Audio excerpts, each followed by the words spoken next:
Assalamualaikum warahmatullahi wabarakatuh. Selamat datang di channel PCU BMC Mandalika.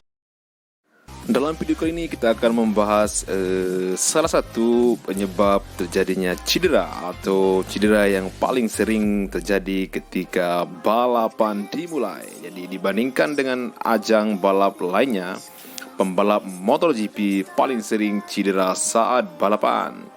Kenapa? Jadi saat motor dalam kecepatan tinggi dan jatuh dengan gaya gravitasi yang masif, jelas akan menimbulkan cedera bagi pembalapnya.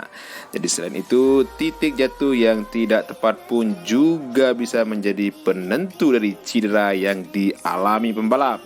Meskipun para pembalap menggunakan protektor dalam racing suit, itu hanya meredam dampak dari kecelakaan. Nah, bayangkan bagaimana jika tidak ada protektor. Jadi namun ajaibnya banyak pembalap yang tetap bisa ikut balapan meski dalam kondisi belum sembuh atau baru menjalani operasi. Jadi kebanyakan para pembalap menggunakan painkiller atau peredam rasa sakit untuk menahan nyeri dari titik cedera.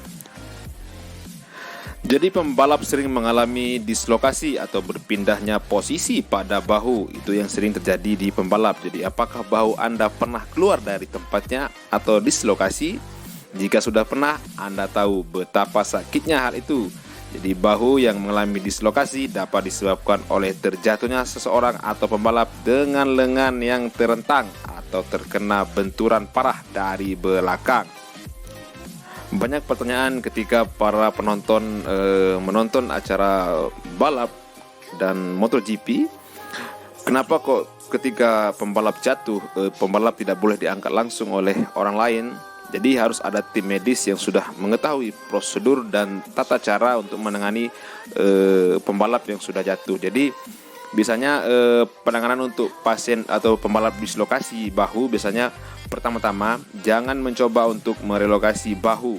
Jadi karena dapat menyebabkan resiko terjadinya robek otot, ligamen dan tendon lebih jauh atau merusak saraf serta pembuluh darah. Jadi itu ada prosedurnya. Jadi jangan coba-coba untuk melakukan ini tanpa ada pengalaman dan kompetensi dalam hal itu.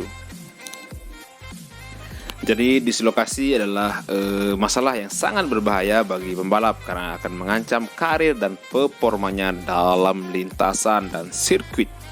Jadi sendi adalah area di mana dua atau lebih tulang bertemu. Jadi sendi terbentuk dari jaringan ikat dan tulang rawan, serta berfungsi sebagai penghubung di antara tulang-tulang saat bergerak. Jadi ketika ada kondisi dislokasi atau cedera pada bahu dapat menimbulkan gejala dan keluhan berupa sakit dan nyeri pada sendi yang cedera, kemudian sendi bengkak dan memar, bagian sendi yang cedera menjadi kemerahan atau menghitam, kemudian bentuk sendi menjadi tidak normal, sakit ketika bergerak, mati rasa di bagian sendi yang cedera. Jadi itu adalah keluhan biasanya yang ditimbulkan ketika mengalami dislokasi dan cedera pada bahu.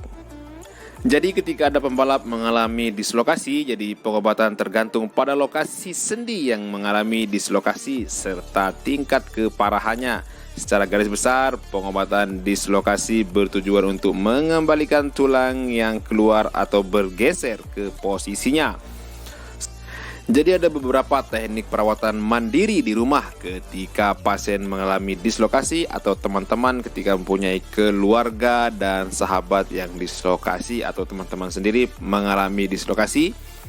Setelah dislokasi ditangani oleh dokter dan tim ahli fisioterapi, ada beberapa perawatan mandiri yang bisa dilakukan di rumah untuk mempercepat proses pemulihan sekaligus meringankan rasa tidak nyaman yang mungkin timbul.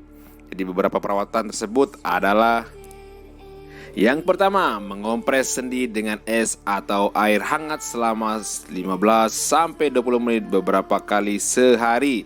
Jadi mengistirahatkan sendi yang mengalami dislokasi dan menghindari gerakan yang menimbulkan rasa nyeri.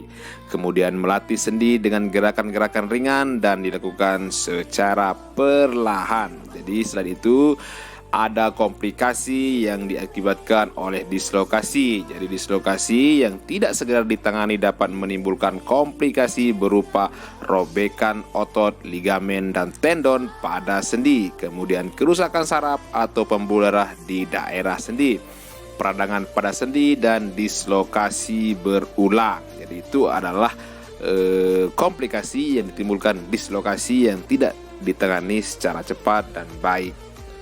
Jadi ada beberapa cara untuk mencegah dislokasi. Jadi ikuti langkah-langkah ini untuk mengurangi risiko dan mencegah terjadinya dislokasi. Yang pertama, hati-hati dan selalu waspada terhadap kecelakaan atau terjatuh saat beraktivitas. Kemudian gunakan perlengkapan pelindung ketika berolahraga. Hindari berdiri di atas tempat-tempat yang tidak stabil seperti kursi. Jadi tutupi lantai rumah dengan karpet yang tidak licin. Kemudian lakukan olahraga secara rutin untuk meningkatkan keseimbangan dan kekuatan otot pada tubuh. Saran saya, jangan lakukan tindakan pemijatan pada pasien dislokasi karena dia akan menimbulkan kerusakan atau trauma pada pembuluh darah di jaringan otot. Jadi itu sangat berbahaya sehingga kadang-kadang pasien dislokasi yang dipijit akan menimbulkan memar dan dampak yang sangat buruk.